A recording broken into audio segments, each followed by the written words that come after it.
All right, here we go.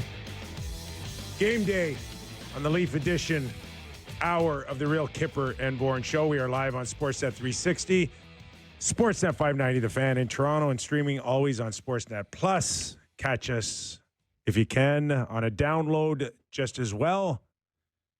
It's Apple, Spotify, and YouTube. Nick Kypreos, Justin Bourne, Andrew Adams in for today. Jake the Snake Schultz. And in place for Sammy McKee, who is off for maintenance. Maintenance That's still? what I'm calling the rest of the week Sammy off for maintenance. We welcome in Cristian Ceniti. Christian, welcome. Round of Cheers, snaps for the cheers. boys. Pleasure to be aboard. Absolutely. Thanks for joining us, man. Listen, you couldn't have come at a better time. We did the show yesterday. Of course, you were upstairs. Oh, yeah. And, buddy, I was exhausted. Too many words. We didn't realize how many Sam just fills for us. I never even realized, like, how much Sammy talks. I never really truly listen to what he says, but just the mere break is really refreshing when Sammy speaks on our show. Yeah, that's the nice part is that he fills the air, but you also don't have to listen. So, anyway. Welcome aboard. Cheers, man. Yeah, I'll be like the Dennis Hildeby to Sammy's. I don't know if it wants to be Oh, Wall yeah. or Stolars, but Are just you try third to- string? Hildeby's Are you good. third string? Listen, I'll take third string, or like Jacob Quillen tonight. Like I can take. Where do we I can do? take that. Give us some good minutes. Have That's we all you pushed Disco Dan to fourth? need. Well, listen, he's not here. You He's know, not here. you got availability is the most Yeah. important ability. So, So listen, I mean, pretty much the way I started this show, like almost 5 years ago, really knew not a lot about Justin or Sammy. I think I met Sammy 2 days before On we the went air. on air. 2 days before. Yeah. So, like, just tell us a little bit about you, Christian, and where the heck did you come from? I mean, listen, if there's one thing that I have in common with Sammy, I definitely have the passion. Leafs, first and foremost, is definitely where I'm at as far as hockey's concerned. Where I came from, I mean, you guys mentioned Disco Dan, Daniele Franceschi, the awesome guy he is. I'm also from Woodbridge. I'm also Italian. Like, we're interchangeable, to be honest. So, I mean, as far as personally and both where your I'm lineups from, are flawless. I'll take that, man. I know you guys were complimenting me on the lineups yesterday. Don't compliment me too much. Like, I got to stay in Sammy's good books. Like, he's on vacation from this show, but he's back on Leafs Talk this Saturday. I got to stay on that crew as well. So, Awesome. thanks, but not too much thanks. We are looking forward to your passion. I'm not sure if it needs to come with a box of Kleenex like it often does for Sammy, especially when we're considering what's going on with the Toronto Maple Leafs as they face off tonight against New Jersey at Scotiabank Arena. Sportsnet Ontario will cover the game. Carolyn Cameron, Elliot Friedman, JB, and yours truly will do puck drop 7 o'clock, but our pregame is at 6:30. Yeah, just keep in mind our show ends here at 6:30. We're live, or 6. We're live at 6:30 for the Leafs pregame, and we are currently not in studio. So you can imagine what that half hour looks like. It's like a gumball rally to get there. It is. I'm like running him over. Yeah, it'll be fun. Try to get to makeup first. But in the meantime, the story of the Toronto Maple Leafs is the injury front. Oh, boy. It's a MASH unit. Yeah.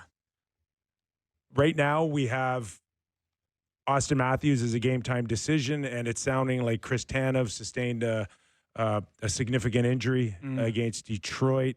We've got updates on that, but overall, just the feeling, JB, of going in tonight with more so of a Marley feel than at any point during this season. Yeah, the joke I made in our group chat is all 4 lines have a player on it who is healthy scratched in the last 2 weeks by the Leafs. So there's your context for the lines. 2 of the 3 D pairs have had a healthy scratch in the last couple of weeks.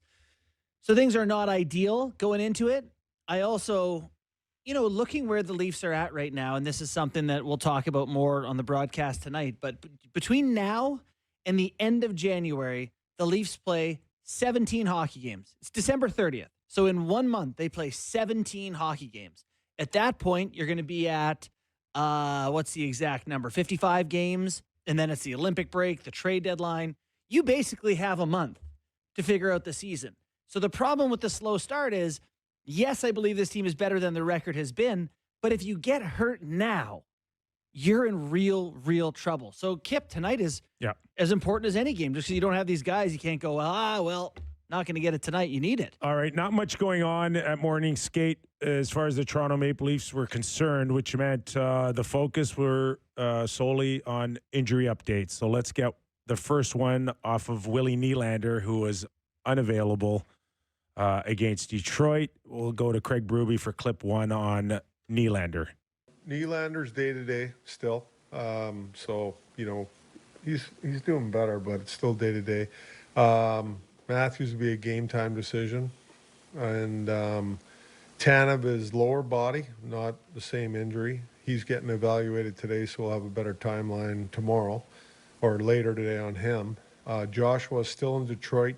He, whether he took a hit or went into the boards, his kidney, and it's got blood and everything. So, we got to see where he's at too. All right. I'm sorry, who was that?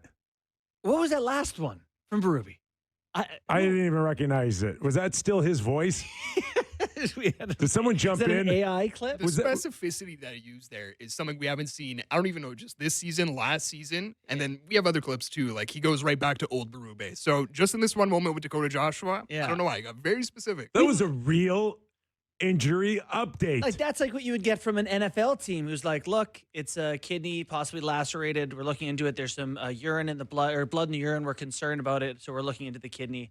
Okay. Just I want you to just take a deep breath and explain to me why they're so forthcoming on Joshua. And it's like, can we get anything on Stolarz? Well, even Tanev. Tanev is a lower body, not the same as before, more evaluation. Don't worry about it.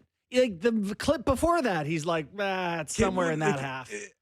If I'm in that media scrum, after I've picked up my tape recorder or microphone or Apple or whatever you want to call it these days, like, do you not go, okay, am I dreaming? Like, okay, I don't. Why? Why are you giving us all this information on him and where you've been all year? I would say that, like, the why for that part is easier to understand than the rest of it. The why is that's the injury the guy has. They want him to be healthy to play. They're going to look into this thing that we now know he has, and we understand that'll take some time to look into and evaluate and all that. The rest of it I don't get. Basically, the only thing I can think of is like kidney is like not even soft tissue. Like that's a specific organ. Whereas like Tanev, Matthews, Willie, we're talking like tendons, ligaments. Like I don't know if Berube for whatever reason is just not comfortable going He's there. like he has It's an not organ excuse, disclosure but policy. Only organs I'll tell you about. He's a kidney specialist, apparently. I don't know. If you can't write it on your driver's license, we don't talk about it. It's as targetable as anything, isn't it? But anyway, so that's what's up with Joshua. I don't know. Did you watch the clip that Joshua got hurt? Well, we believe that it was off of a hit he took by the boards. Obviously, there's no glass to absorb. He misses a hit. He's trying to throw one. But he lands into the boards with no glass. Yeah, so and it's the dasher and the ribular. Top part of the bench that we see the players jump over. In the northwestern quadrant of his kidney. Caught him. Yeah. So, okay, well, that's what's up with Joshua. Terrible, by the way, because he had been playing well. I don't know if you agree with me, but I've liked his game more lately. No. Everything you kind of expected out of him right from day one, it just never materialized. We talked about needing some time for the chemistry to kick in. For whatever reason, it took him 23 games, 25 games to start seeing what we've been watching the last couple of weeks. Yeah. So it's a shame because it looked like at this point the lines were starting to settle in. Yeah. And his role was starting to settle in. Now you got, Domi, who's a, smaller skill guy on one line, Michelli on another, Cowan and Robertson on the same line. Like it's a lot of, it's not the look they want. I will say one thing I'm glad to see is Jacob Quillen back. I think we all really liked what he brought in his brief call-up, fourth line guy, not asking too much of him. But, Berube had some comments on him too. Do we have a Quillen clip, right? Yeah, clip 4. Let's listen to Berube talk up Quillen. Oh, for sure. I love it. I love Quillen's energy and his speed. He's a young kid, but he could come in and provide what we need, I think, tonight and going forward. I think he's getting close to being an NHL player and a full-time one with, his ability he has. So, yeah, for sure. I mean, it's a good opportunity for him tonight. Yeah, I agree. It's a great opportunity. He got a little bit of a taste earlier this year, right? Yep. Yeah, And I really hope he can come in and relax a little bit here, feel much better on a second go around. Yeah, I mean, the guy had a great college career, national championship winning goal just a couple of years ago, 40 points, 20 goals last year at the Marlies. Like, he's having a good year this year, too. It's Tavares, Lawton, Waugh, and Quillen. There's going to be opportunities for him in this hockey game. Like, it's that's your certainly centers not down the middle. It's not a playoff lineup right now without Austin Matthews there and no Willie. Nylander. It's not a playoff roster. So these are the opportunities where it's up for grabs, boys. Yeah. And if they can just come in, grind, work hard, keep the checking tight, wait for some opportunities, maybe they can keep it close tonight against New Jersey. But New Jersey just hasn't been great either. So I do, believe it or not, I do tonight expect Toronto to work hard and hang in there. The one concern I have is that Jersey has been really hurt all year, and they're not hurt anymore. Pesci's back. Hughes is back. That Gritsik had been out for a bit. Like, these guys are all going. So you're getting a healthy Devils. Well, you're not overly healthy. But, yeah, Berube has a clip here on pushing forward despite the injuries. Clip 3, please.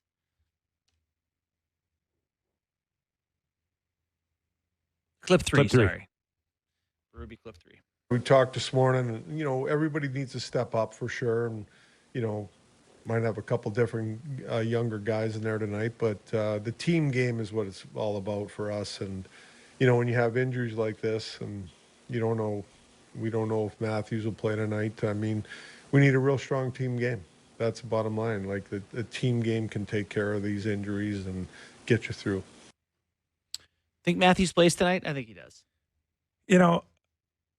I'm really losing faith in the game time decision term. What do you think it means? It means if he can play or not. Yeah. And I mean, it's kind of weird, but for me, it's just so outdated. Like, I'm listening also to You've Adam never had Fox. that happen, though, on like a day of a game where you're like, I'm not sure. Very rarely. Yeah. Very, very rarely. Yeah. I've had stuff where I've been like, my ankle, I don't know. I'm going to test it tonight. We'll see if a little adrenaline, some medicine, some warm up. So 10 a.m., 12 p.m. lunch, you're going to go out there and do 2 hard laps and then know for sure? No, I think it's all the stuff you do for prep. Like, okay, like let's say we put this thing in, hot water for, whatever, we soak it, and then the rehab or the physio does a big stretch routine, and then we do Advil, and then we tape it and see how it feels. That's fine. Yeah. For a slug like me, I'll throw you in that category today. Yeah, I deserve worse than that. That's fine for us. Yeah. Your star number one centerman, right? If you're at that point where you're at that line, that hard line where he's either going or not going, and you're at that point where it's like, I get it if it's playoffs. Yeah. But this is your number one centerman. Yeah. To me, he knows. Yeah. Do you want to take a chance? You want to be at that point where you think you could tape it up and glue it together? Not for Austin Matthews. Here's the thing, though. Are they at that point of the season where it's like, is it playoffs? No. It kind of is playoffs. You know what I mean? Like, it's like, gosh, it's like this guy, they need points. They got no one going tonight. He's the captain. Edvinsson got hit last game, and he went out and scored the OT winner. The next day, can we get this guy going again?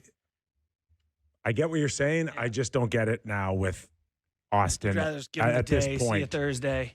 At this if you're point, close today, you're definitely good Thursday. I just think, like, we've been through this before with him. He's not that guy. So if he's... What's that? What do you mean not that guy? He doesn't appear to be that guy that can limp in and find a way to battle through things, right? He's got to feel right. He's got to go to Germany. He's got to come back. Well, he limped around the whole year, I could argue, last year, but I get your point. I He's not the same I version of would himself. not, if it's to the point where it's 50-50, don't risk it anymore. You're right. Don't. You're right. It's Obviously. you're not at the halfway point yet. Yeah. To me, you already got Willie out. You're going to take a chance now on losing your captain longer if he plays at 60% or 70%.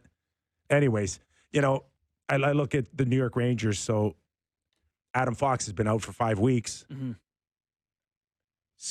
Started practicing. He's practicing regularly. Yeah. The Rangers' next game, he's a game time decision. Like 5 weeks. 5 weeks. Yeah, 5 weeks. 5 weeks in a couple days will be just fine. Game time decision. Like, okay, all right. Anyways, Yeah, I get your anyways, point on that. beyond that, it's a huge challenge here, even with Austin out, and particularly a block shot. Forever, we've been talking about Austin and block shots and being one of the league leaders. Was this inevitable? I mean, we have that group chat going, and I shared the stat. I think Jonas Siegel had it. Since he came in the league in 2016, the most shot blocks of any forward by a pretty good distance, almost 700 blocked shots. And it hurts, and it leads to injuries. And I think the case is like, do you want your number one center eating hundreds of pucks per year?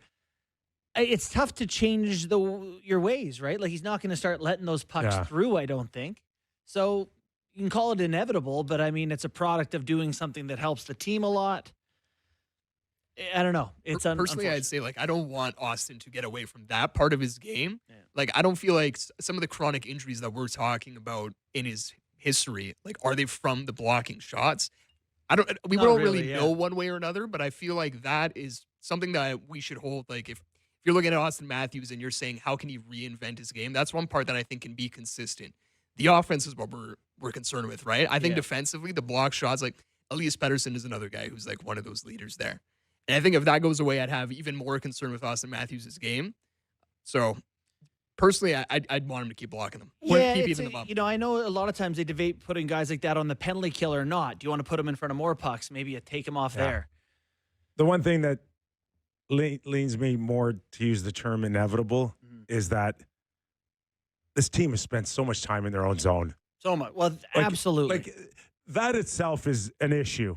And they got to stop doing that. Yeah. They're you know what helps? There. You know what helps not getting hurt blocking shots is not being on offense in your own zone so much. And there's so many times that I've sat here in this chair over the last little while and said, no, it's not on Berube, it's on the players. This is on the players. But this is on Berube to find a way to get this team to stop playing so much in their own zone. Yeah. And that is either find a way to get the puck out cleaner, find a way to support, find a way less stretch passes. But Berube's got to coach these guys to spend less time in their own zone. So league average for ozone possession time against. So the amount of time you're in your own end is somewhere in the 5-minute range. The Leafs are 27th in the NHL. So of course somebody's gonna get hurt blocking. Yeah, you're in there way too much, and your goalies are seeing too much action. They're on their toes. They're getting tired out. It's a lot. The Leafs are around 620 per game in their own zone with the other team having the puck. That's a lot of chasing, and yeah, not ideal. So with Austin potentially out on this game time decision, Scotty Laughton, we've talked about him needing ways to get more involved, more ice time. Another great opportunity to step up and play on a top six now. Yeah. Do you want to listen to Berube, and then I have some thoughts on old Scotty Laughton? Love that. Clip 5. He's played up in lineups over the years in different roles and things like that. So I don't think his game needs to change, though. He can be used more and be used in different situations. He can be used more, and he can be used in different situations is wonderful to hear, right? I think that most people would agree with that Laughton's been very good and just hasn't got the opportunity here. It remains one of the baffling things that they traded a first for him and a prospect, and then he's playing 10 minutes a night. Is a guy who's 31, skates well, plays physical, competitive, has the passion, I would say. I can't make sense of it. So I'm watching Laughton right now, and I'm thinking, if I'm him, is he kind of playing for his next job? Like, if I'm him, I'm not signing with the Leafs. No. He's a pending unrestricted free agent coming up. Making just 1.5 right now. Is that it? Well, yeah, with retention, dirt cheap. Okay, but $3 million contract. Okay, $3 million. Yeah. So at the end of the day, I don't care where the money's coming from. Yeah. But he's a guy that wants a raise. Yeah. And you ain't getting a raise. Playing 10 a night. No chance. And so he needs to play well Yeah. to get more. I'll just say, I tweeted today about what the Leafs need to do to not be sellers. They need to be really good. About 25, 14, and 5 would get them into playoffs. I don't think they're going to be that good, but we'll see. So if they sell, Scott Laughton's like your number one guy who teams would want. Yeah, there's. I know we're steps ahead of ourselves. We are steps ahead of ourselves, but to your point, for sure, Scott would be an attractive piece. They'll never recoup what they paid Philadelphia for. I wonder at 1.5 if they retained again, if he could get another first. That's what I was thinking as well. $750K, right? Yeah, what to team get can't fit that no in? one's given up a first rounder for Scott Laughton. I'm sorry, but I don't see it now. If you think that you're gonna trade for him a first rounder and re-sign him, I can have a conversation on B plus prospect, but I don't see it. I don't see it. The offense has not been there. You're not trading for a 25, 30 goal scorer. You're a guy's that averaged 15 goals the last 4 seasons. Yeah. So I like it in terms of a depth guy for another club trying to win a Stanley Cup, but it's going to be hard. It's going to be really hard to get any type of value that you unfortunately gave up for him. This is a failing of the Leafs. This is a wasted asset. This is a good hockey player who is not being used in any capacity. This is the first time I remember him getting any sort of opportunity up the lineup, and you're playing with Michelli and McMahon. I think it's fair to say that there's not a real love affair between Berube and Scott Laughton. Like, is that not the strangest thing? He's not thirsting for more out of Scott Laughton. It's almost as if he's got him boxed into a certain type of player that he is, or what I want out of him, and that's enough. Is it not? Does that not make no sense? Like, Berube's like, I want guys who play hard and go through the body and go to the net and good team guys. Check. Yeah. The way he talked about Braden Shen, remember we had a clip of him talking about Braden Shen? That to me is how he should talk about Scott Laughton. I don't get it. Anyway. Yeah. All right. We have not really yet talked in depth on Tanev and his situation. Do we still have a clip on an update on him, or did we get everything? No, we haven't listened to that yet. All right.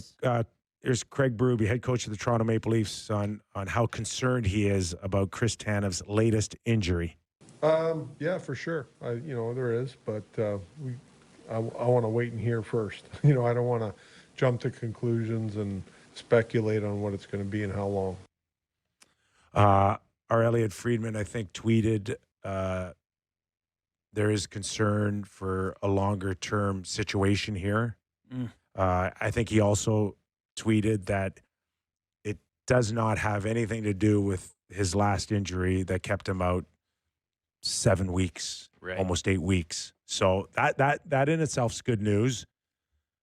But depending on how long he's out, could be like horrific news for the Toronto Maple Leafs, who, even as I watched them this weekend, a little tentative for me, which is understandably so.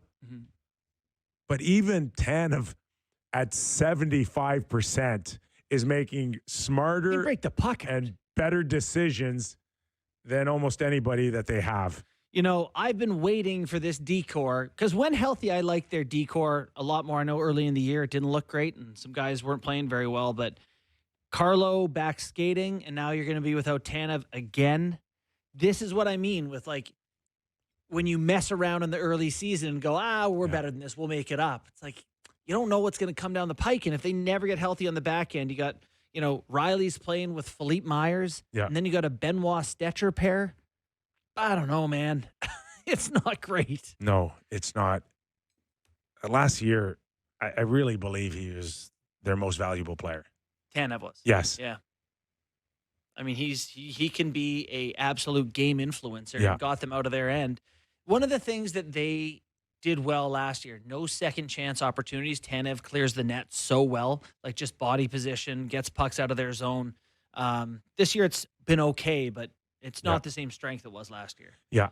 I think we did show him reaching for a puck just up at the top of the blue line. Do you remember seeing that against Detroit where we think he might have gotten hurt? Oh, yeah. It was defending a pass. Yes. Yeah. Something. Yep. Which, again, doesn't lead to anything that looked Like groinish? like whiplash at all. Which, to me suggests hip flexor or groin. Think about how long he's been off, right? And you can only probably do so much on a bike, or it does lend towards a pulled groin, a torn groin. Jeez, God. That's a yikes. But to your point, in the small time he's been back from injury, he hasn't looked like Chris Tanev MVP of last year, right? So Right. it definitely looks like he's not at 100%. No, and a lot of them same way, right? Like Matthews hasn't been 100%. Some of these guys, not quite where you need it to be. So got to get hot. By the way, the team has won or they've got 5 of their last 6 points. Yeah. They're trying to fight their way back into this thing, but it's funny. You look at the Sabres who've won 9 in a row now, still can't get in the playoffs because everyone else gets points too. So it's not about the points necessarily as the teams you're playing, and tough road ahead, big month. The Toronto Maple Leafs ahead.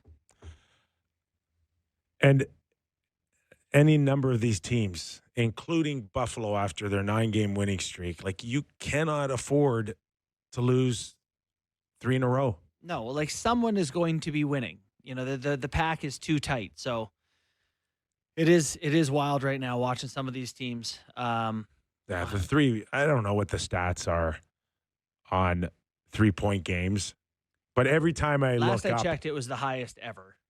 Yeah. It's like 23% of games or something. It's almost as if teams are like, okay, you're good with your point, we're good for our point. We'll just Particularly wait it out out. of conference. Fine, Canucks, have your point. We'll play you after. Whatever Western Conference team you want to play. But so it's Tampa, Montreal. Yeah. Boston still loses the other day against Calgary, but ends up with a point. Yeah. It's actually wild, like seeing some of the numbers in like shootouts and OT losses. Montreal and Detroit are in 2nd and 3rd in the Atlantic, both of them with negative goal differentials. That's how close the games are that they're playing. We talked a little bit about Scott Lawton at the center ice position between Michelli and McMahon. John Tavares, who got off to a terrific start and hit a little cold spell for a while, came back against Detroit with 2 nice points, especially on the Robertson play. But, man, it's a big ask right now to carry the mail without Austin Matthews. Well, this is what happened earlier in the year. Hughes and now Hischier. Like that would be a big concern for me. Tavares' TOI was, he barely played more than 17, 18 minutes. Then Matthews went out and he played 21. And he was very good, but then after that, when Matthews came back, he just didn't have the jam to keep going. Fun fact that Christian has in here: John Tavares 4th in the NHL in puck battles won this season. Yeah. Nico Hischier is not 2nd, but 127 puck battles. won. He gets in there and he's heavy on his stick. He's elite. Yeah. 6 feet around the net. Yeah. Along the walls, he can leverage himself. He can do a lot of great things. Where he gets burned is in foot races in the neutral zone, which especially was abundantly clear when Cousins, flipped him a bus token at center ice Saturday night. We should go to get to your pal. Should we have Brad May? Do you want to do the Popeyes? Is it Popeyes time? Let's do some Popeyes. All right. We've been talking about Leafs this whole time because Yeah. it's a Leafs game day. Score a Popeyes chicken sandwich for only $6 in classic or spicy. Make it your new game day tradition. Get your $6 chicken sandwich at a Popeyes near you. All right. Thank you. Better than Sammy, I can tell you that. Oh, my God. Clean, right? Clean. You want to just come I in told and you, I do gotta be in those and then Sammy's leave? good books. Sammy's good books, guys. All right. All right. Brad May. We haven't had Mayday on for a little while. We're due. We'll get his thoughts on the Maple Leafs. He's doing a lot of work down at Scotiabank Arena with Ryan Leslie, so we'll get into that a little bit. Plus, we'll ask him about Buffalo and their recent run, because he's been as an alumnus, you can feel the emotion that he has of watching the Buffalo Sabres in their struggles over the last decade. So we'll get Brad May's thoughts on the Sabres as well. That and more when we return to Real Kyper and Bourne.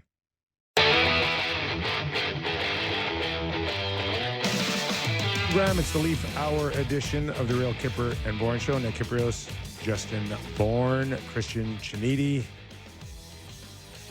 from Woodbridge. Doesn't get more stereotypical, guys. But it really doesn't. That's awesome. Woodbridge should have their own NHL franchise. Is that a serious Did they take? put a bid in? I'd love to see it. I There's think they'd have a lot of support. Tons of Support, fans up there. Yeah. Location, Tons. I have no idea. It's maybe not No optimal. idea. No. Yeah.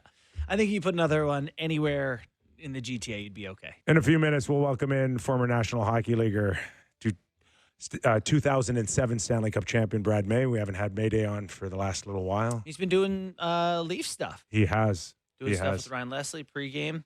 Yep. Fun to watch that.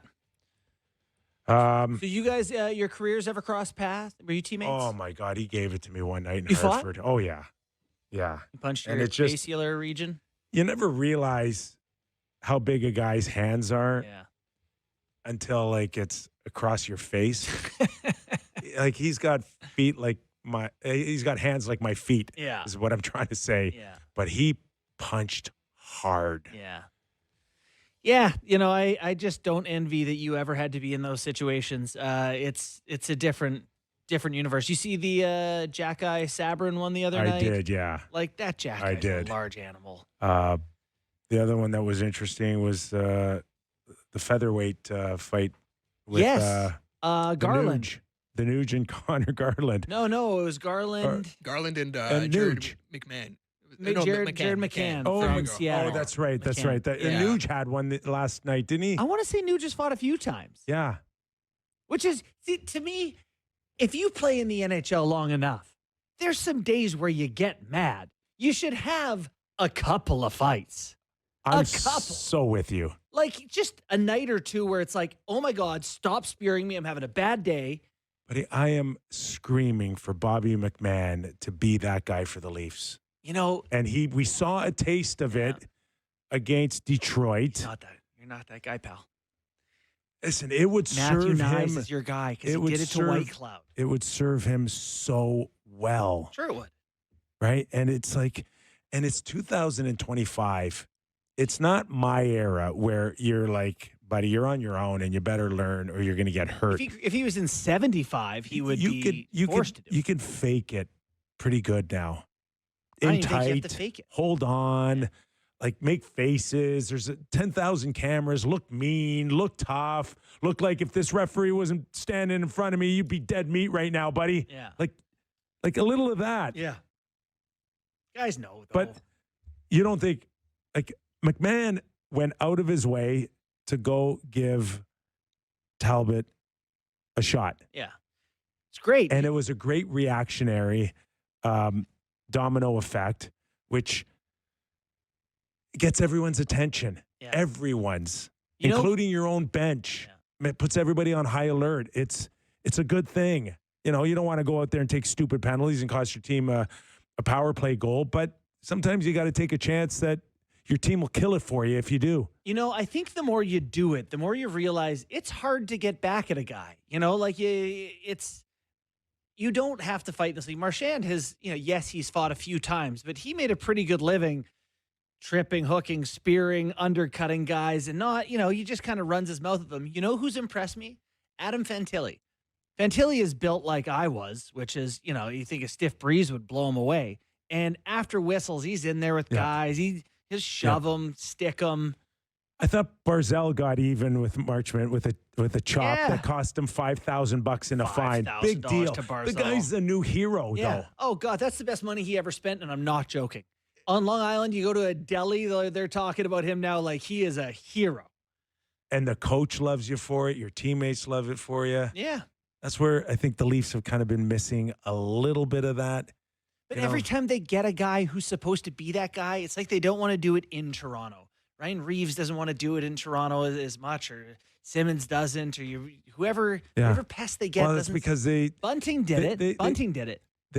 They get a green light for being reactionary, and that's where Ryan Reeves came in, and he thought, I'm doing my job. If nobody is giving my players a hairy eyeball or running them or talking to them, then I've done my job.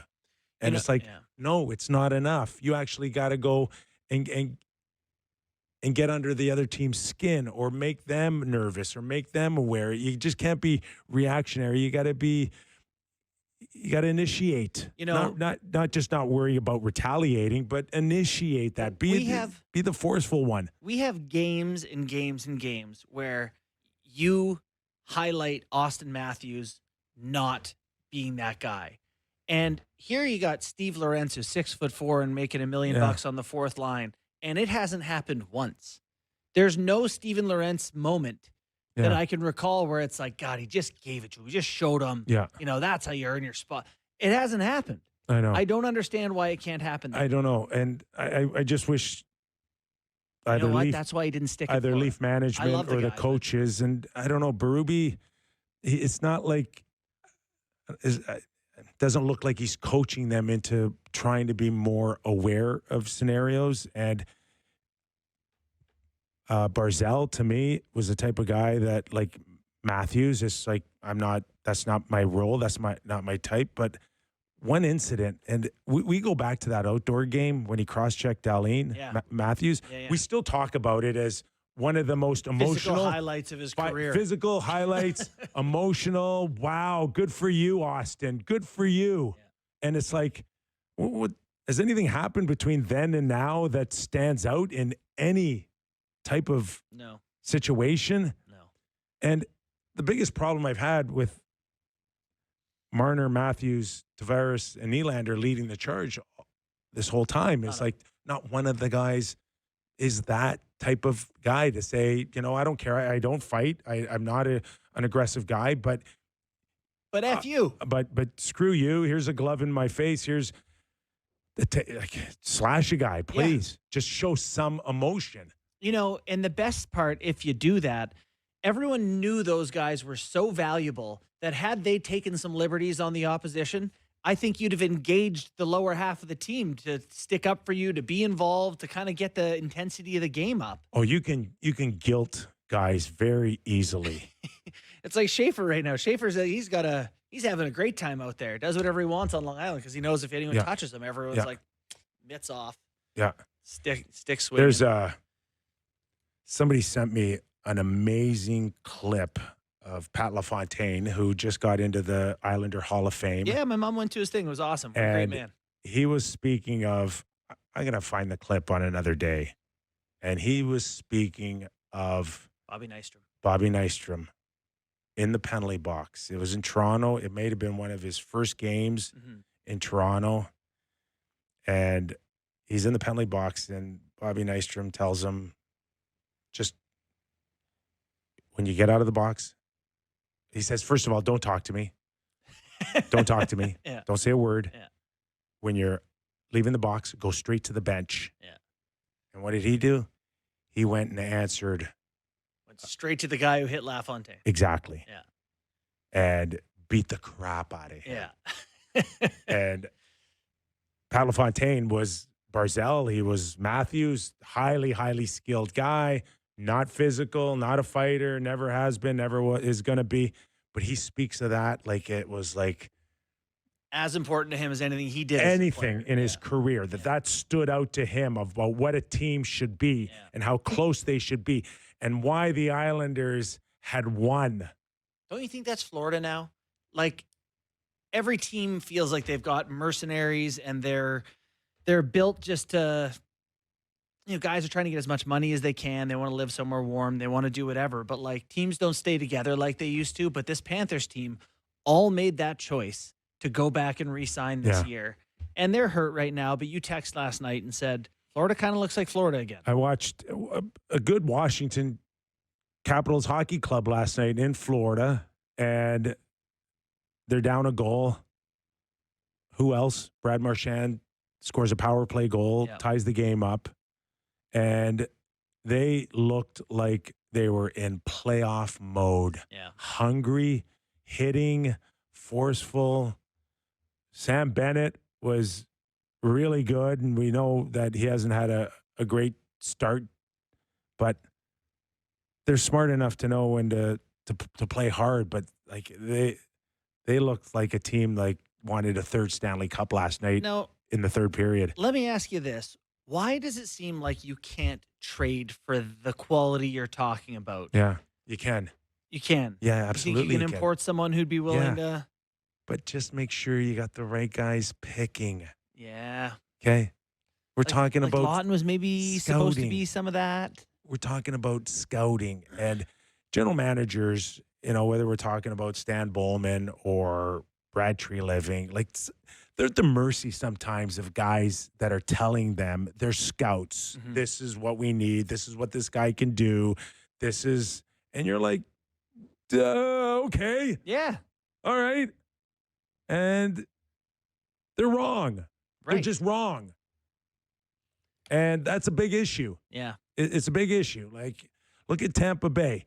Tampa Bay won 2 Stanley Cups, right? Mm-hmm. And they're supposed to be in a transition where no good. They're supposed to be no good. Out of assets. Now we got to recoup and we got to rebuild again. And what do? They trade. They did the Utah trade, and J.J. Moser comes in for Sergachev. Sergachev, thank you, Christian. And that trade right now looks like almost a 1-for-1, but it was plus draft picks. Moser plus, yeah. Plus. Yeah. Because Moser was really this, I don't know, second rounder who had some upside, but really weren't sure how good he was going to be. What did they just give him for money? $45 million? 54 maybe. 54 million. It's like, hey, that's an organization. That's scouting. That's analytics. That's a real department that can turn something into much more. That's how you stay in the game. If you sort the Eastern Conference by goal differential right now, Tampa Bay's first. Plus 25. Just ahead of Carolina at plus 19. Ugly, ugly decision for the organization to have your leader and your captain move on, right? And then you turned him into... Was that McDonough? Stamkos. Stamkos. Yeah, Stamkos. Okay. Like, that's a tough decision and not a popular one. Yeah. But they did it, and then they found a way to get Gensel, and they're right back in the game. It's got that quality that we're talking about too, right? Just strum it up. I'll turn this... Totally. He's greasy. I'll turn this back on the Leafs. Like, that's... Hey, start making some tough decisions. Yeah. What's funny is, like, if you're a kid coming up trying to make the NHL today, everyone is skilled. And it's almost come full circle, where if you have a bit of dog, if you have a high dog per 60 in your chest, these guys, look at Tampa Bay.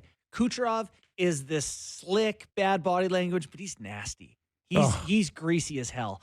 Braden Point competitive, Gensel's mean, Hagel's mean, Sorelli's competitive, Nick Paul, Yanni Gord. They have a team of dogs. They were the Florida Panthers before the Florida Panthers were.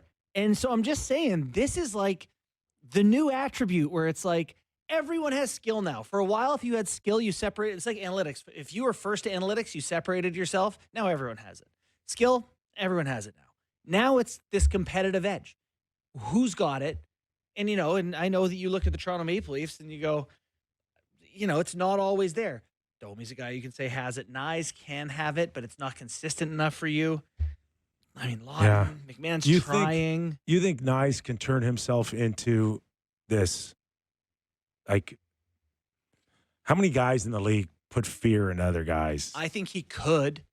Don't touch me. Like, he could have real don't touch me vibes because he's a refrigerator.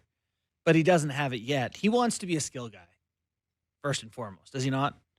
Which he does have skill. Oh, he's skilled enough to be one. Unfortunately, Fortunately, he's also built like a Mack truck. Yeah.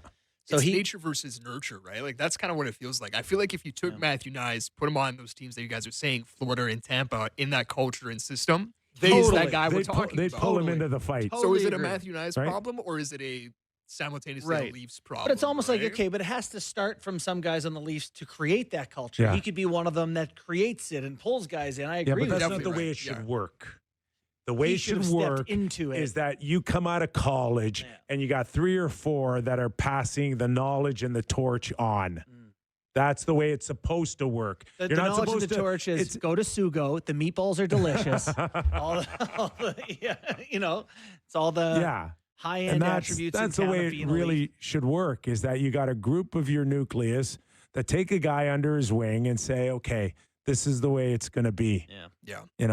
Kind of like Nystrom and LaFontaine in a penalty box. This is the way it is. I'm going to show you how it works here. Yeah. This started with the McMahon conversation, right? The Talbot incident. And I think you guys have talked about this. Maybe Justin, maybe you talked about it on Leafs Talk, where it's like Nylander, he has like this transactional relationship with Berube. Like Berube kicks him on the butt and then he all of a sudden performs well to get out of his bad, like the doghouse, right? And with McMahon, I feel like we've had that conversation with Keefe and Berube where he asks for a little bit more, you see it, and then it disappears, right? Or it's like Florida and Tampa, it's not transactional. Like it has become who they are. Right. It's how Maurice they see and Cooper themselves. doesn't have to give them the reminder, right? Yeah. No, and that it all feeds itself because eventually you build a trust with your coach. You trust what he's saying. The coach trusts that you're going to figure it out on your own. And that's We'll see been lacking. over the we'll years. see Benoit in tonight.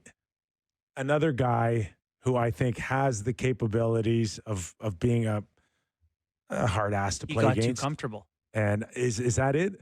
I think he was a everyday guy in the lineup.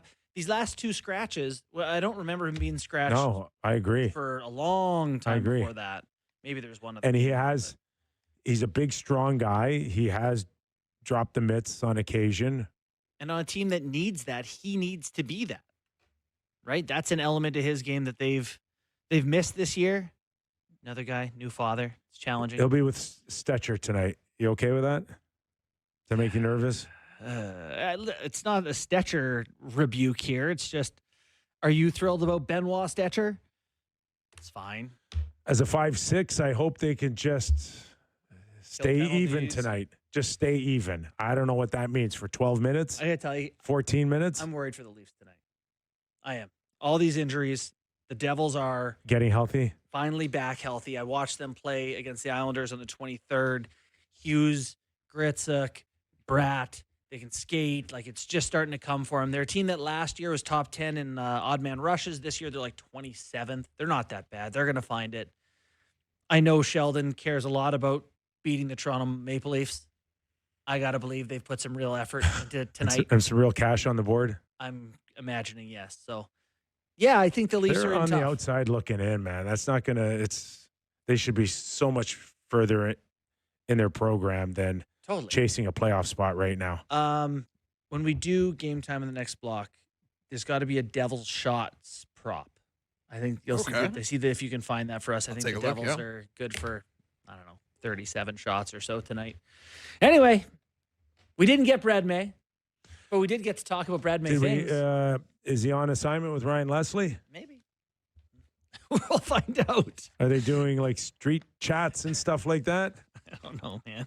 You really feel a certain way about those street chats. No, they're all good. They're all good. Now, did you see Brad Marchand's little 1,000-point video? Yeah, you like that? You know what? I came away from. If you haven't seen it, there's a video of Brad Marchand, all the people he got into spats with over his career, wishing licked him faces. congrats on 1,000 points.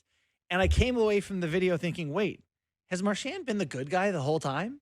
It's Subban and it's Avery and it's all these guys that he's got into it with. And I was like, God, Marchand might have been in the right in some of those cases. I'd like to hear the guys that were asked to do it and said, not a chance. No I hate way. that guy. Yeah. That definitely happened. definitely happened. All right. All right, great job so far, you guys. Christian, wow. Sammy, who? What do you think? You got another hour in you? Let's keep it rolling. All right, let's keep it rolling. We go national next on the Real Kyper and Bourne Show.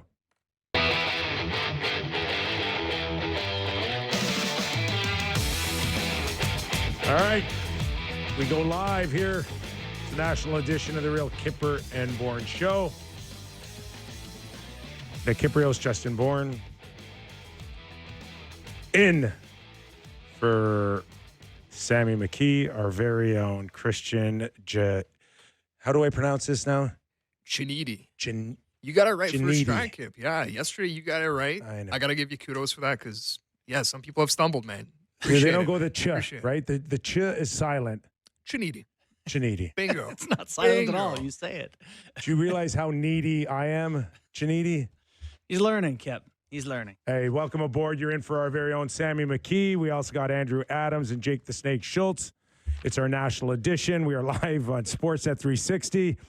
We are also live in Vancouver on 650, 960 in Calgary, and streaming always on Sportsnet Plus, always available Spotify, Apple Podcasts, and YouTube. All right, boys. In a few minutes, we'll welcome in Aaron Portzline. We'll go national on the Columbus Blue Jackets, who have made quietly a couple of moves here. Yeah. And it's almost as if, I don't know, it almost felt like a bit of a soft deadline going into the Christmas break. A couple of teams wanting to clean up some things. We saw a couple of trades. I'm just wondering now, will we see it again? Do you expect another wave of trades just prior to the Olympic break? Well, I think it's a kind of a crunch time of the season. I mentioned in our first hour where this next month we have to fit in a ton of hockey because there is multiple weeks off coming up before the trade deadline. So the Leafs, for example, play 17 times between now and a month from now. It's a lot of hockey. So I think teams are going to see where they're at over the next few weeks and recognize, hey, if we don't get better, if we don't add now, it's pointless. So, yeah. So the Columbus Blue Jackets add Mason Marchment, which, again, was rather strange that the Seattle Kraken took him off of the Dallas Stars, where he initially signed a pretty big contract. Mm-hmm. A one-time Toronto Maple Leaf. You thought maybe a few clubs would get involved, including the Leafs, if they wanted to take another crack at Marchment being available from Seattle. But Columbus ended up grabbing him. And last night, pretty comfortable win over the Ottawa Senators, where Marchment's been standing out for Columbus. Yeah, well, he's that physical element, and I'm not surprised that Don Waddell enjoys that. But I think it's interesting to note that they did the Chinnikov deal, where I think it was like they would have traded Chinnikov for Marchment if they could, but they couldn't. Yeah. So they traded for Marchment with picks and then traded Chinnikov for picks. And in a way, they kind of feel like that was the deal they got, right? And they get someone more useful to them. Still not sure. And it's, of course, with Pittsburgh Penguins. So that's Kyle Dubas giving up a couple of picks, second and a fourth, or what was it? Yeah, I can find that Christian? here very Second quickly. and a third round pick for Ceniti. Second and a third. Nicely done. Not insignificant pieces. Those are very valuable come trade deadline. But I think Kyle sees something that Columbus didn't. Now, we know also, and we'll get Aaron to verify this in a few minutes, but he asked to be traded a while ago. I mean, so what? If a player's good and you still see upside in him, thanks for asking, but no thanks. But yeah. The Chinnikov one for me is like, what is that guy's ceiling? Is he really going to be a needle mover in the NHL? I like anyone's chances of moving the needle if they're playing with Sid. Yeah, I Right. suppose.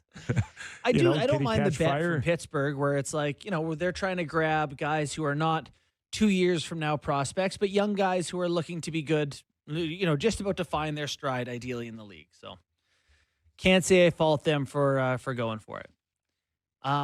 Olympic teams are going to be named coming up. Did you happen to see Macklin Celebrini last night? I did, yeah. I did. Like, he might not just be like, oh, is he on the team? He might be top 6 power play. I think to your point, he could be anywhere. Yeah. And impact a game. He's that good. Yeah. And no. His 3-point game last night was wild. I don't anticipate Berard. I don't even anticipate Bedard. Sorry. I don't anticipate Schaefer either. No? No. But Think Harley will make it?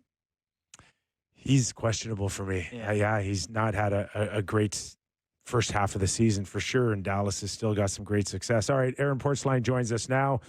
senior writer at The Athletic covering the Columbus Blue Jackets. Aaron, how are you, man? Thanks for joining us. Yeah, sure thing. Good, guys. How are you? Good. We're just talking about the action of the Columbus Blue Jackets with a couple of trades just before the Christmas break here, and, you know, the feeling of maybe a soft deadline for certain teams. Maybe we'll see one in the Olympic break. But what has it done to Columbus, who so far, I think it's safe to say, is underachieved or not picked up where they did, you know, on the cusp of a playoff spot last season? So what led to all of this? Well, I think that's very fair to say they've underachieved. They themselves have said that this season is a failure if they don't make the playoffs. So last place in the East is not getting it done. You know, I think if you go back, Zach Werenski made some comments after a recent loss, and basically he kind of lit up the room without naming names. And Columbus tends to be a quiet place in those ways. And Werenski kind of stepped out. He's not the captain, and said some things that I think awakened some people, not just the players either.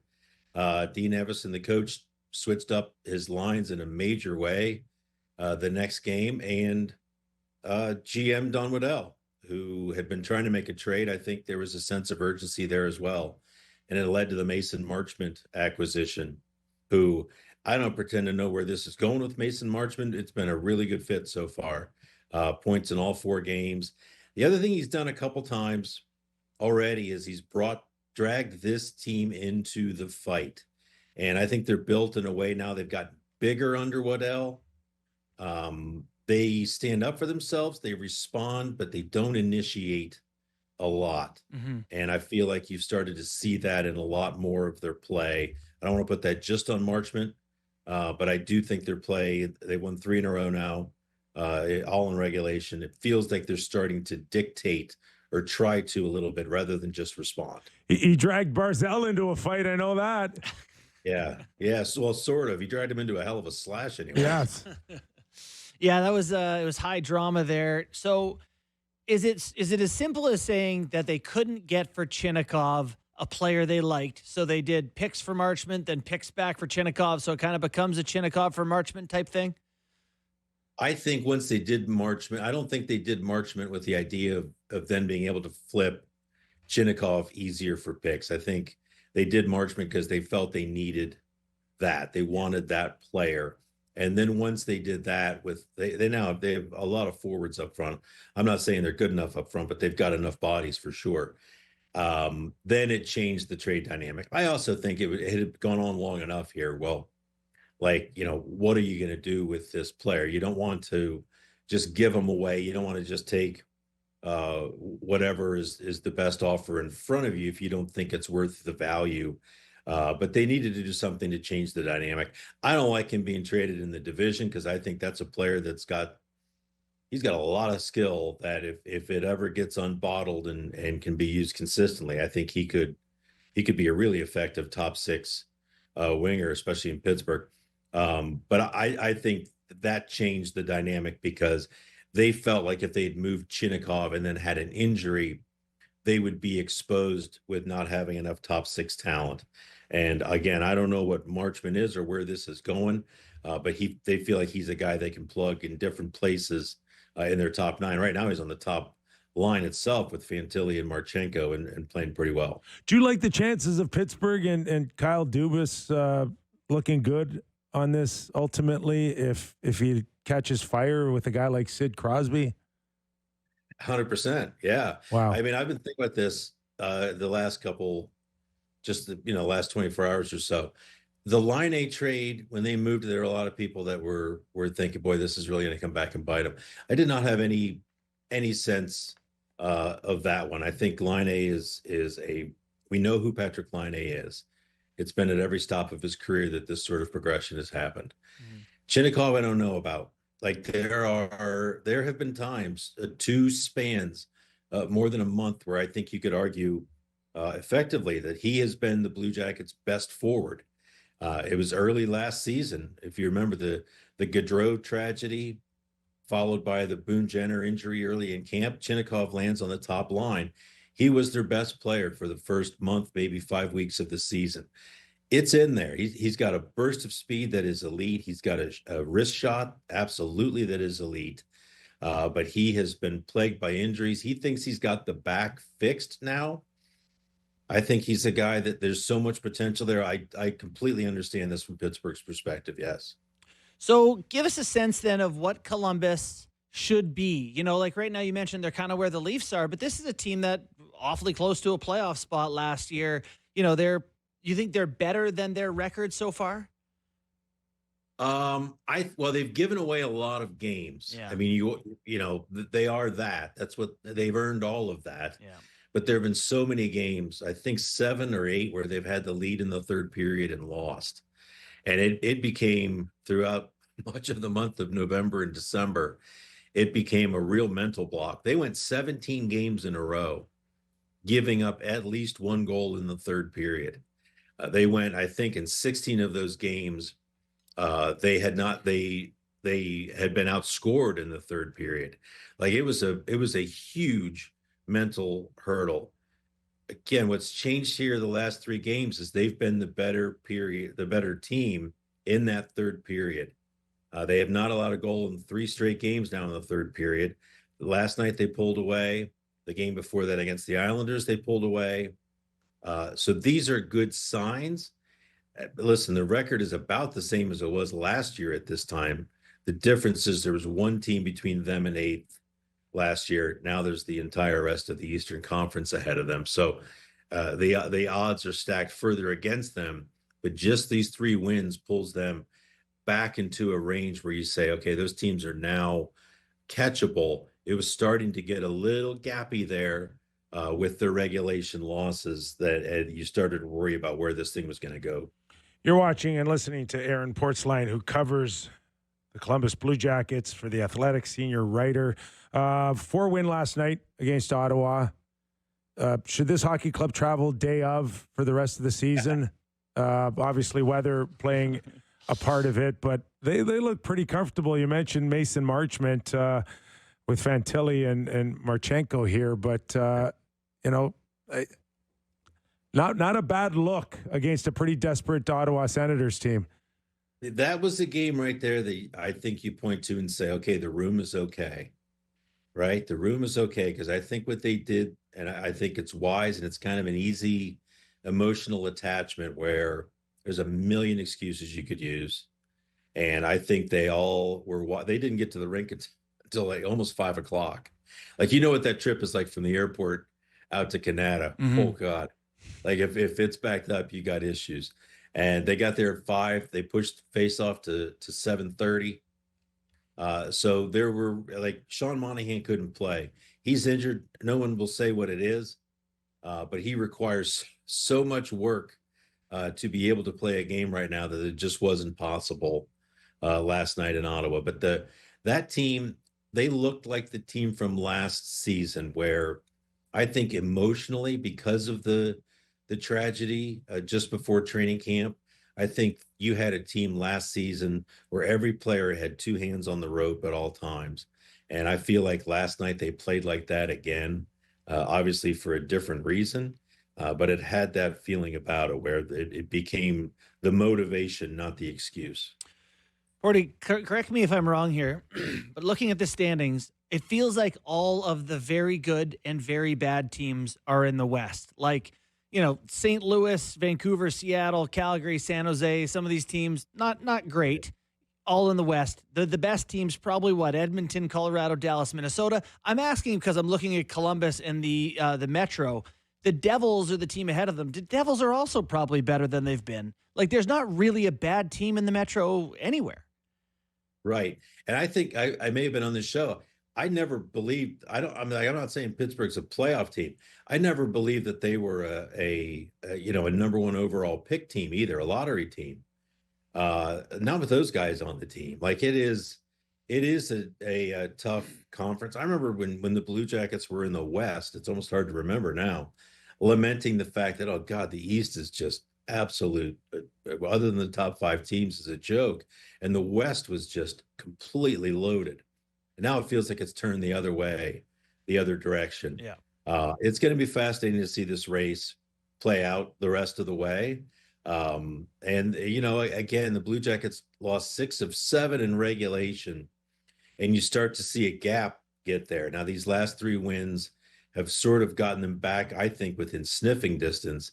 But that's a hole with all of those teams ahead of you and all of these 3-point games. It's really hard to get traction. Regulation wins have been a real challenge for Columbus. Before these last 3 games, they were last in the league with only 7 regulation wins. So not only do you need to catch all those teams, but you have to be ahead of them because you're not going to get the tiebreaker in a lot of situations. We saw Marchenko ice the game last night with a shot that maybe only a few players can shoot a puck that well. It's 4 goals, I think, in 3 games here.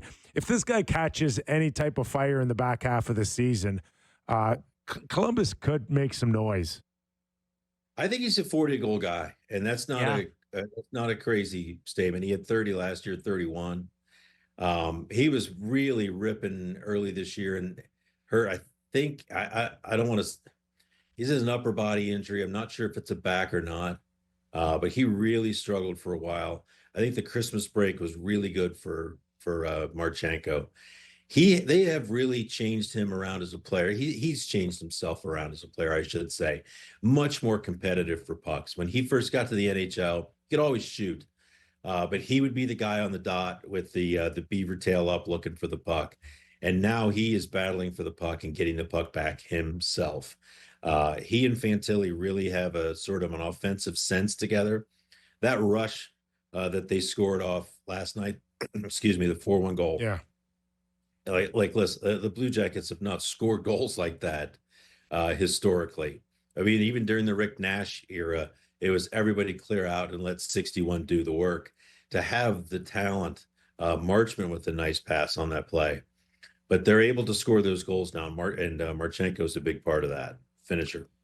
Last one for me. Just want to hear a little bit about a guy that I thought maybe had an outside distance chance at Team Canada because they got no goalies. Jet Greaves is kind of, the only young Canadian goalie that's been very good, a .909 save percentage. And what is he, 24 years old? Tell us a bit about this guy. Great story. Yeah. A great story. Came to them at their undrafted, came to the prospects camp because they needed a body. These are all the great stories in the NHL start, aren't they? Yeah. And he was good. He came back for another prospects. He went back to Barrie, not drafted. They signed him as a free agent, minor league contract, and they needed. I may not get this exactly correct. They needed a person that they could call up if they got desperate and needed to call up a goalie because of injuries. He ended up with a 2-way contract. Everything they've put before him, he has not only been sufficient, he has excelled. He's grabbed it, he's devoured it, he's gone on to the next thing. And just keep telling him he's too short. Just keep telling him he's too short because that's the issue that everybody has. He's just look how this team plays with him in net versus Elvis Merzlikins in net, right? There's a sense of calm back there that there just isn't when Elvis plays. It's his body, his the way that he handles himself, carries himself. And all of these last 3 games, really all this season, in each of his games, you see a moment where it gets a little bit hairy, gets a little bit crazy in the Blue Jackets zone. And you can't help but think, if the other guy's in here, what is this becoming? Because it would almost certainly end up in a goal. The chaos, maybe a highlight save, then followed by a goal. But Jet Greaves, he has a great glove for one thing, but just his demeanor and his calm nature. I wrote a piece the other day. Check it out if you want. He met John Davidson a couple of years ago, and it wasn't just a nice to meet you. It was, can I ask you a few questions? And Jet Greaves is a student of this game, loves the history of the game, loves to talk to former goalies about players they've faced, about other goaltenders. He is an inquisitive, curious mind, and about as down to earth as any goalie I've ever covered. Talks on game day. It's hilarious. He'll break up from a scrum with media members and say, "Thanks, guys, for your questions." Right? You just don't hear that anymore, and it's genuine. It's not an act from him. He's beloved in the dressing room, and he has ascended to the Blue Jackets' number one job here. And I have to be honest with you, I've not thought about Team Canada because I haven't looked at it from that perspective, but it's probably not far away if he keeps going. We'll keep an eye on Columbus, Aaron. Really appreciate the latest from you on them as they carry a 3-game winning streak in tomorrow night against New Jersey. Thanks for doing this, pal. Yeah, anytime, guys. Thank you. Aaron Portzline, senior writer for The Athletic, covering the Blue Jackets. So I just want to pick this up in terms of, Jet and, your mention of Team Canada. And, yeah, there's seems to be a window open there for a third. Who's it going to be? People have their opinions. We'll welcome in Christian as well, doing a terrific job filling in for Sammy. This is what I think people just need to understand a little bit, including the thought of Jet, is that I believe it's really tough to make this team on 3 months. Mm-hmm. Totally. Okay? 3 months, you've been great. 3 months, wonderful. That's but more geeky to me. it's just 1 year. It's not enough. No. It's not sorry, enough. we have a track record of Darcy Kemper being Yes. good for a decade. We know he's good at this level. That's where you are, in my opinion, when it comes to Connor Bedard, when it comes to even Schaefer. Bedard, those guys are different, though. No, they're not different. But they're different than Bedard- Jack Reeves. Jets had a good 3 months. Yeah, those guys have had a good life. No, They're Connor just Bedard has not been responsible All right. early in his career. No, he's not. He's showed flashes of being brilliant offensively, but He's been playing his on an American game- League team in the his- NHL as a his teenager. game So has not been mature. That's the word of the day for me, for Team Canada. With the exception of Celebrini, who is light years ahead of any curve when you break into the league. Okay. That guy plays a mature game. yeah. Well, you look at his goal last night. It starts off a back check, good stick, angling, takeaway, mid lane drive. Does it all. Yeah. And you can see him being thrown in on a top 6 if someone gets hurt. You can see him on the bottom 6. You can see him play a mature, responsible role in some capacity. I think they're absolutely nuts if they don't name him. When is it? Tomorrow? Buddy, they might name him a captain. Right? I love celebrating. Just to be clear, we are airing Team Canada, the Olympic news coverage tomorrow at noon. We'll be live on the Fan Hockey Show. And we'll also be live on 360, Sportsnet Plus, and, of course, right across the Sportsnet radio networks. So I expect Celebrini to be there, but I don't expect any 18, 20-year-old added. No. Other than Celebrini. Do you think if this was a traditional Olympics in terms of playing at a IIHF size rink, like we have the smaller than NHL rink this time around, but if there was the bigger ice surface and you had a healthy Bedard, is that an alternate world where you could have seen it? Or do you think... No, that's just a crapshoot. Yeah. It's I just- also think that sometimes that stuff works opposite of how people think it works. Like more room for him might be more room to get exposed positionally. And also one thing I learned, I played college hockey where 6 of our 10 rinks or 7 of our 10 were Olympic size ice. Yeah. If you don't keep it to the dots, if you're not defensively responsible and you start chasing a little bit more, you're dead. You're dead. So anyone who struggles defensively really gets exposed. So it's almost more important on that So big ice. the Spangler Cup, which is going on. For sure it is. I And- knew that. Yeah, okay. And the Canadian team is out already, isn't it? Yes. Do we I've know heard of anything it. about the roster? Am I reaching here? No, listen, Because I'm really looking to Christian right now to bail me out of this We got- conversation Give me a that I sec. four started. Give me a Leafs games, Yeah. So, in the next my 7 whole- days, I'm kind of focused. My whole point of bringing this up is that's your rink. That's the Olympic rink, Canada, isn't it? At Davos, Yeah, they play on the big rink. for sure. So my question to you is, are all the Canadian guys brought over from smaller rinks to play into this rink? I mean, Yeah. you take a look at it's a lot of former NHL guys, like Kalen Addison. He's a younger guy, right? So it's like Yeah. I don't know what experience he would have on the bigger rink. I wouldn't So say it's this a is- lot of this former is- NHL guys. This They're is my sprinkled in. guess. Sprinkled in. There's a This is my sprinkling. guess, is that every year we pull players for that Spangler Cup off of players that they don't really experience the big rink. Yeah. And then they go over there and suck at it. Get smoked. Get a little Michael That's the Pekka, point I'm trying to make. I could be totally wrong, by the way. Jean-Luc Foudy, Tanner Fritz, the Islander for So how many? James Reimer. All right. So James, how There many we go. big rinks have you played in lately? Yeah, not a whole ton, I would imagine. So it has to go to NHL rinks. Yeah. And I'm glad that they've done that. And actually interesting to note that when there's two teams like North American heavy teams like Canada, USA, NHL refs will actually be calling the games by IIHF rules, but which means if you get bonked in the head, you're supposed to be out of the game. But did you see the one bonk in the World Juniors? The Yeah. guy like just threw kind of a generic body check, and it was 5 in a game, and that's everyone's going, Tom Wilson's going to get, become a war criminal by the end of this event. It's a bit of a crapshoot, Yeah, he might.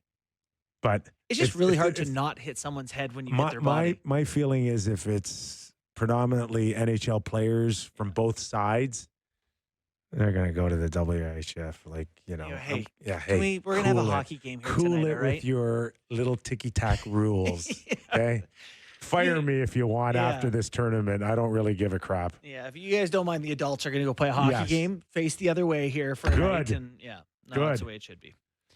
Where are we going here? Just before we go to break Mr. here, Producer. let's do some game time. All right. It's game time presented by Bet365. Visit the app for the latest odds and see why it's never ordinary at Bet365. Must be 19 plus, Ontario only. Please play it responsibly. A couple things we were mentioning in the Leafs hour. We'll bring it here national. You were bringing up the shots Yes. in the Devils Leafs game. So I've got walls over for saves. Okay. Set at 26.5. So is that where Smash you the had it? over. That's Smash it. What's the number? Minus 120. Yeah, it's like minus 110. It's Okay. yeah. So that's the wall line there. And so we'll do that one. But the other one I was looking at, and we talked about the Garland-McCann fight in the Leafs hour. And yeah, I'm just a big fan of Garland. And tonight is the return of Rick Tocchet to Vancouver. And Vancouver is very slight underdogs, plus 110 at home. I like them to get that win there. They played very recently in Philly. Philly took that one 5-2. Give me Vancouver to win in Tocchet's return. All right, I like that one. The Garland is my low key. If I was a team GM, I'd be like, well, what does it take to get that guy? Right-handed shot, Competitive, smaller guy. scrappy, Yep. smart, just a high IQ guy that people hate to play. Yeah, you like anyone that people hate to play. How do you, of course, a warm reception for talk Yeah, in Vancouver. I think but so, right? Is there some people going, Don't really love how you left. yeah, Um, we're not good enough for you? The problem with that is if you're Tocchet, you can gesture generally to what's happening with the Canucks organization and go, can you blame me?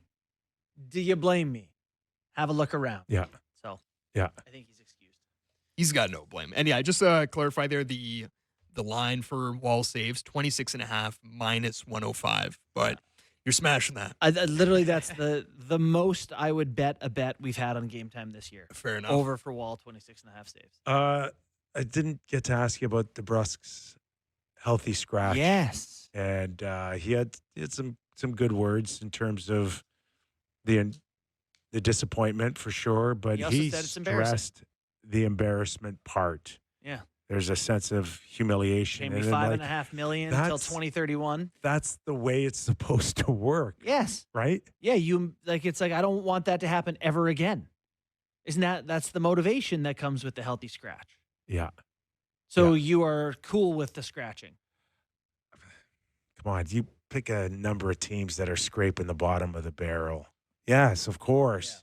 Like at the end of the day, there just needs to be some accountability to somebody, a coach, a manager, an owner, a season ticket holder. But there's got to be some messages that if it's not good enough, then we'll move on and we'll find other people that can get the job done until it gets done. I give DeBrusk all the credit in the world because not only did he say the embarrassing part, he said that he's a little pissed off, but he said all the right things after that about being held accountable and how he understands it and he hasn't been playing well and he needs to do better. Like, I don't think you could have a better post-scratch interview.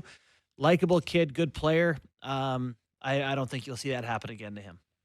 DeBrusk is expected to be in the lineup tonight. And just to wrap up there, that was Game Time presented by Bet365. Visit the app for the latest odds and see why it's never ordinary at Bet365. Must be 19 plus, Ontario only. Please play it responsibly. Okay, we'll catch our breath, and when we return, Jason Demers, former National Hockey League D-man, does a great job on the NHL Network. He'll join us after these words.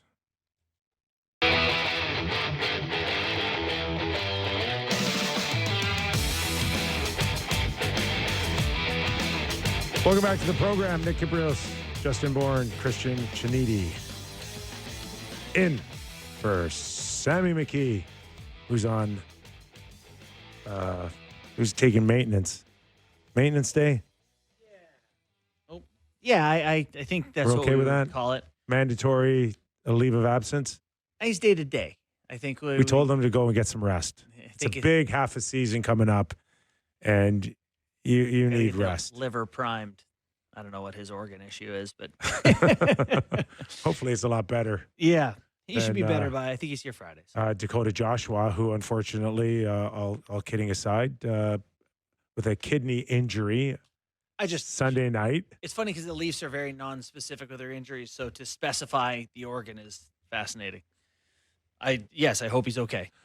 In a few minutes, we'll welcome in Jason Demers, who does a great work on the NHL Network. He's been on the show before. And yes, we have him live and in color. Jason, how are you, my friend?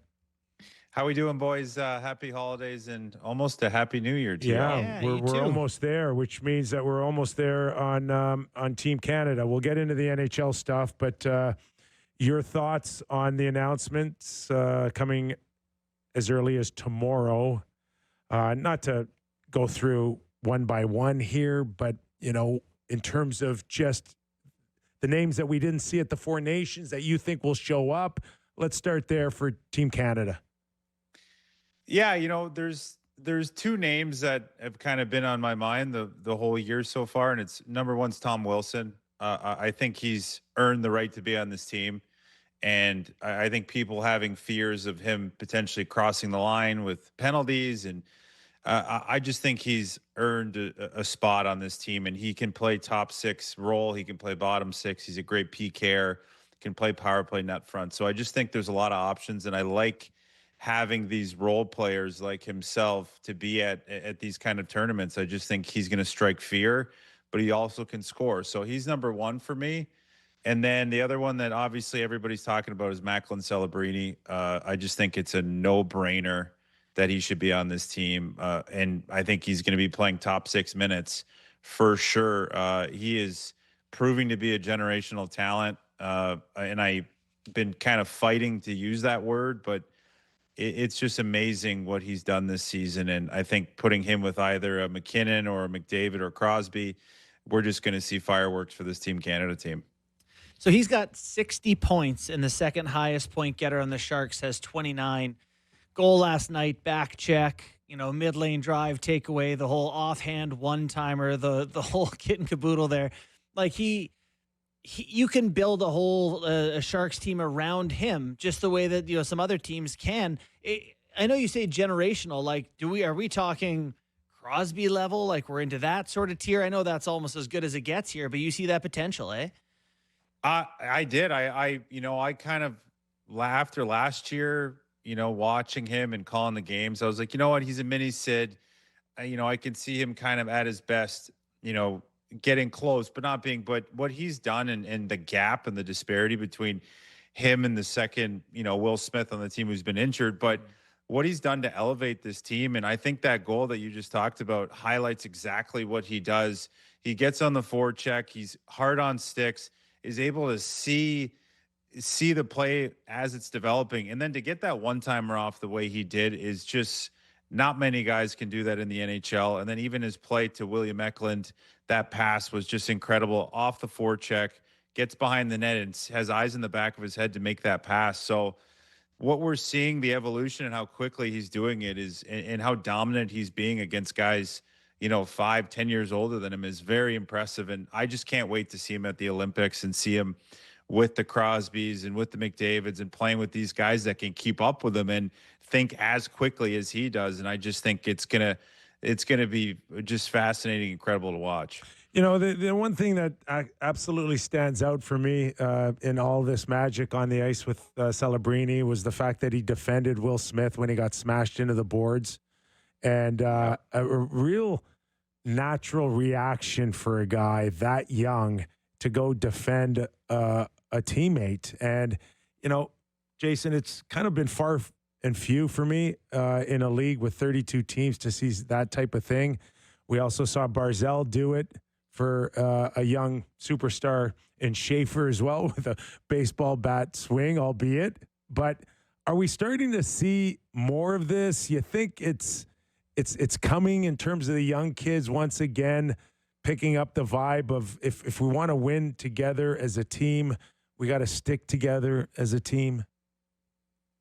I think so. And I think it's creating a culture, which I think you see in a lot of these teams that have been struggling over the past few years. And you watch, I think everybody's watching the Florida Panthers and understanding that it's a one for all for one mentality.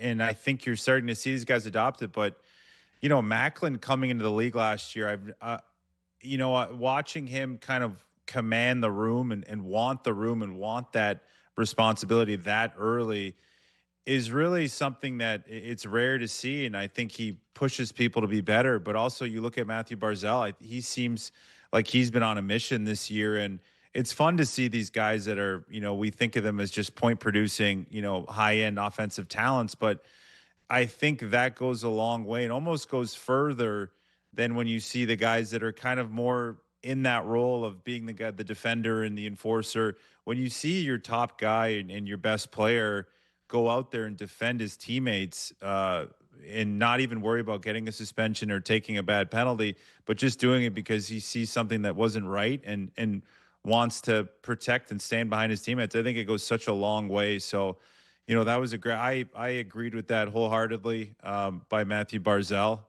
Listen, if you're understandably, he gets fined and you're not you hope that Mason Marchment wasn't injured in that, but at the end of the day, he takes a shot at their best defenseman and, a little bit of retribution, a little bit of old school hockey. So I was very happy with it and enjoyed to see it. I'm sure everybody in that locker room loved that Matthew Barzal did that. Yeah, it's very funny to try to explain to people in other sports, be like, yeah, everyone supports the guy who swung his stick at that other man. That was really enjoyable. Tomahawk. Wanted to get your thoughts. So obviously picking these international teams, it's not like who gets the most points gets to be on the team. That's not how it works. It's not an all-star contest. It's people picking the teams. In both cases of Canada and the U.S., you've got a guy on the fringes. Jason Robertson, 10th in NHL scoring with 45 points, 23 of them goals. Mark Scheifele tied with him with 45 points as well. Both guys on the fringes. Sounds like Robertson might even be on the outs. What are your thoughts on leaving offensive producers that good off these teams? I mean, if Jason Robertson is not on Team USA, I'm rioting and I'm in the streets. And I know we can talk about his playoff performance. I think he was a little bit injured about that. But what I've seen from him this year, especially on the power play, I just think you can't leave a game breaker like that off. A guy that shoots volume, that can play very well defensively, more than people think. And I just think to be left off this team, I just don't see it. I can't understand why they would do that. I understand that you need kind of your lines built and coaches have to have the trust in the players that are before them. But he can play in your top six. He can play in your bottom six. And he is just a game breaker. And I think the USA need a lot of those guys if they're going to beat Canada and the other teams that are going to be very good at this tournament, the Swedens and the Finlands. They need a game breaker. And he is that game breaker. So for me, he's one that I just can't see. I read that today that he's on the bubble and might not even be there. And I'm shaking my head and I think it's a huge mistake by Team USA to not bring him on that team. Mark Scheifele, you mentioned him. I look at the Winnipeg Jets and I see 6 wins in the last 25 games. And it's shocking what's going on there. And you just wonder, can that affect Mark Scheifele with a potential add-on to this Olympic team, or can you separate what's going on here? Well, they'd have 0 wins in that span if it wasn't for that first line with Scheifele and all of them. Like they're really a one-line hockey team. It's tough because, you look at that center position on Canada and where does he fall? You might have to kick out a Nick Suzuki, which I think deserves to be there. you're looking at Sam Bennett as well, who's possibly played himself back onto the team. I know the start he had wasn't great, but I think him on a fourth line with Tom Wilson is just a chef's kiss in terms of what they could do role-wise. But I think Scheifele deserves to be there as an extra and kind of see where he fits. I mean, he's a great player, and, I've used the word two-way, but, he's a guy that can kind of have a lot of versatility, can complement, can go up and down the lineup. So I think you can never have enough of those guys, especially for Team Canada, because they got the game breakers. They got the McKinnons, McDavids. You just need to fill around those guys and have role lines in your third and fourth line, because you're going to get the offense out of those guys. So I think he's somebody that I would have on definitely as an extra. I don't know where they're going to fit him. I know John Cooper likes to have a lot of his Tampa Bay guys there that kind of he understands, and he kind of sprinkles them throughout the lineup. So if he ends up making it onto the opening night roster, I don't know, but I think he deserves to be an extra, because without him in that first line of Winnipeg, I mean, this team's, a lottery pick for sure. Yeah, they've been really good. So I was fortunate enough to be at an Islanders game recently, and I was watching Matthew Schaefer. This guy is on the fringes of the Team Canada conversation himself. One thing that stood out to me, I went home and kind of looked at some numbers. Third or fourth in the NHL in hits taken at the time I checked, and second in drawn penalties. For some reason, this guy has quickly become a target. Everyone seems to like him. No one seems to like playing against him. Is there any sort of element for these other players where it's just like, who do you think you are? The confidence. Why is this guy taking so much abuse early? I think it should be for him. It should be a point of pride, because I know every time a team's playing the New York Islanders we have our scouting reports for each player when you're in the room. So you see each player and their tendencies, and it'll kind of have a little, note underneath. And I'm sure every single coach has hit him, stay on the defensive side every single shift, make him work for those 23 minutes, because he's a young kid, and he's, probably hasn't played this much hockey in a while. I know he had that injury. So, even looking ahead to the Olympics, I don't know if this is the year to bring him. I think it'll be way too much hockey for him. And I think the Islanders would probably be fine with him not going. Obviously, it would be a great achievement, but I think it's a little bit too much hockey for him this young, as good as he's played. I think they need a little bit more veterans on that back end for the Olympics. But for the Islanders, I think should be a point of pride for him.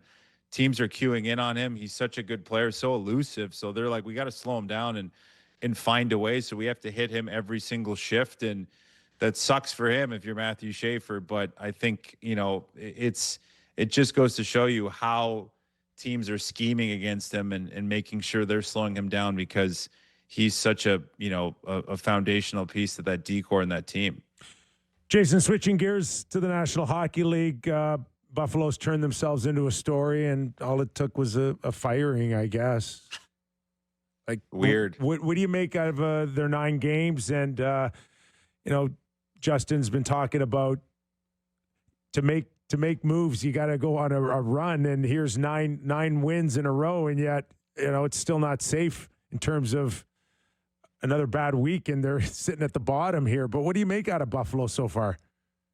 Well, a healthy Josh Norris is number one. Yeah. I think he just adds so much depth to them, and he is so underrated. I think we forget about him with his injuries. And again, you got to stay healthy, and the best, being available is the best option for NHL players. And he just hasn't been, so we haven't seen enough of him. But when he is healthy, he's great, and he's so good offensively, and he kind of takes a little bit of pressure off Tage and Tuck and these other guys that have had to carry the mail offensively. But this is a team that, maybe that noise from the management position moving on, they were like, okay, there's a little bit of confidence in us, and we have to prove that, after the GM gets fired, typically goes coach, players get moved. So there might have been a conversation in the locker room, hey guys, like let's play our game. Let's play the right way. Because when you look at this roster on paper, fully healthy, I mean, they got all the talent and makings of a team that should be in the playoffs. They got good goaltending. They got a very deep decor, and they got a great 4 lines that they can roll out there at any point, at any night, with all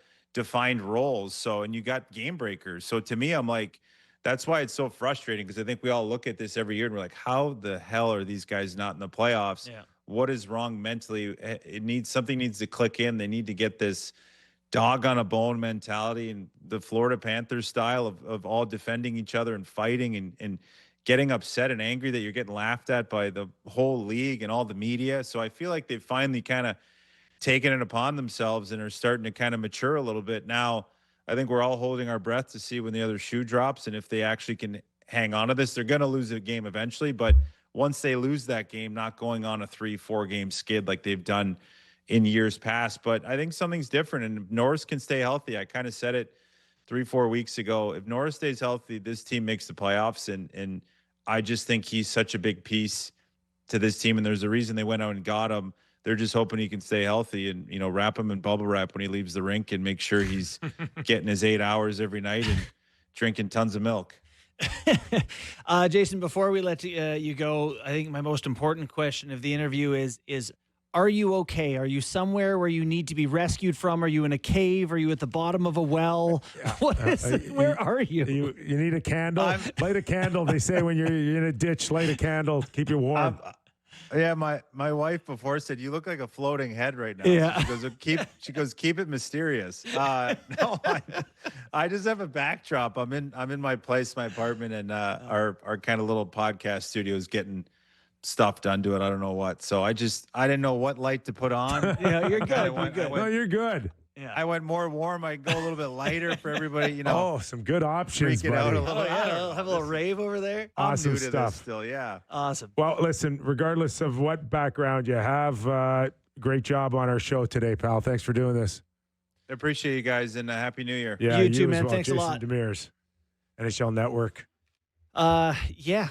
I think main Can we take. send him a shelf or something? Well, I think they're working on the podcast part of the house or something. He's got to. We can't send him a jersey. We don't have enough. No, we can't. We definitely can't do that. So the Buffalo Sabres. Yeah. Norris is a really good point. Tomorrow night, play the Dallas Stars. Will we get a truer sense of where they truly are tomorrow night? Like, Yeah, well, no, what do you think they listen, truly are? I'm not taking away anything from winning 9 in a row. That is hard. Yeah. Okay. Yeah. Really hard. Yep. Only comes around like every 5 years. Waiting on this giant butt you're about to. But I think 6 of the 9 were non-playoff teams. Yeah. So And tonight, as you know, tomorrow you night, still got to beat who you play. Dallas. Yep. Better sense of how confident they are and how much their game has maybe changed or gone to another level. I really like Buffalo. I like the city, the people, the hockey culture The there. Wings. The Wings. I want them to be a good team. Yes. And we cheer for the Bills. I don't know that I believe that this Buffalo team is there yet. I think their back end is really good. I like you can build around the whole Darlene, Power, Byram, missing one of their big four back there. But anyway. Samuelson. Yeah, okay. No. He's played well. They're good back there. Like they have a good decor, and then their forwards are okay, but they give up amongst the worst in the league. Like their expected goals against are still, it's them, San Jose, Chicago. They still give up way too much. I'll ask you and Christian for Alex Tuck. Does this 9-game winning streak change your feelings about signing there long term? Totally depends. Are they going to be good for the next 3 weeks? Like it matters. The next 3 weeks or a month. If they're going to be a playoff team, they can sign You him. want him signed? If you're putting the contract in front of Alex Tuck today, I don't think he touches it. I really don't. Buffalo's done this before. I think it was 2019. They had a 10-game win streak. So Is that right? That's a great little nugget. yeah. I didn't know that. All right. Just like that, show's over. Our thanks to Aaron Portzline, Jason Demers. Brad May sent me a note. He said, I started snow plowing and sorry, I forgot. Life happens. Well, he lives between Highway 7 and Barrie, so it's a long driveway. Always snowing. Our thanks to everybody. Enjoy the games tonight. We're back tomorrow.